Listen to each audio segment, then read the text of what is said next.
Hey, what's going on, you guys? This is InsiderMX.com. We're out here today with Dave Simon's Kawasaki 250F.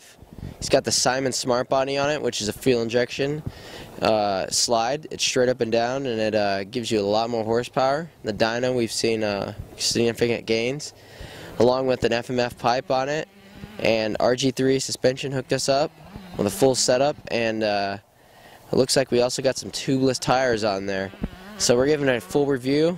We're going to do a little video for you along with a full write-up. So check back for the full write-up, and here's your video. Hey, this is Dave Simon, inventor of the Simon Smart Body. Here out of this track, Arizona Cycle Park, testing this bike today that we built. Used the 2011 Kawasaki KX250 as a base bike because it's a great bike, fuel injected this year.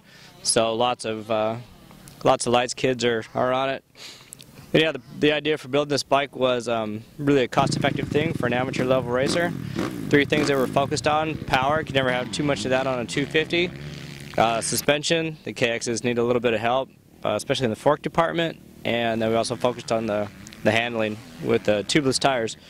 So I'll explain that first. You've probably heard of them. The tubeless tires, they just don't have a tube in them. So you can run much lower air pressures, and the things just basically stick like glue. The suspension that was done by RG3 really focused on the forks, because these are the new forks with the one side compression on one side and one side rebound on the other side. And right there you really need to stiffen up the mid-travel to kind of get the wallowy feel out of them. And then RG3 also provided us with their tricky triple clamps, different offset, bike track straighter, track straighter going straight, and it also follows itself better through the turns. And it also has their unique 4-post design, so absorbs some vibration, not twist.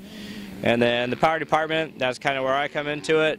I've got this new slide type throttle body. It doesn't have a butterfly in it, so when it's wide open, it's wide open. It's quite a bit more power everywhere. So that's fitted up on the bike. That kind of opens up the doors as far as what you can do to these things. So basically, it's the throttle body. There's a new ECU programmer into it. Piggybacks to the stock system made by Bazaz. It's probably the most versatile one out there. Pretty good. And then the FMF pipe. Probably the best pipe for this particular bike. Powerbomb works really well with it, and the new 4.1 RCT just really makes the thing come alive mid to top. So at the end of the day, it's just a pump gas deal that it's pretty much competitive with anything, and good livelihood, good reliability, and then you can actually just pull a jumper wire in the little Bazaz piggyback ECU, and you can hold another map in there for race gas. So practice all week on the pump gas, pull the wire, go racing on the race gas if you want. My name's Kevin. I was one of the test riders today. I typically ride a 2010 KX450. I ride the intermediate class, and I'm 22 years old. This bike had so much power for a 250F. I've never ridden a 250F that had this much power. The suspension and handling was great, and the tires seemed like they worked really well with this tubeless system. Overall, this bike I'd definitely give a very high rating. I really enjoyed it, and you should go pick one up. Hey, it's Cody out here riding the Simon Smart Body KX250F. I'm riding the novice class, age 16. For a 250F, this thing was awesome. Had a lot of power. The tubeless system hooked up great. The RG3 suspension couldn't have handled better. I mean, for a 250F, this is amazing. The Simon Smart Body, didn't really know a lot about it before I rode it, but I love it now. I want one for my bike. Alright, hey guys, InsiderMX.com, James Singer here. I'm 19 years old. I run the intermediate class.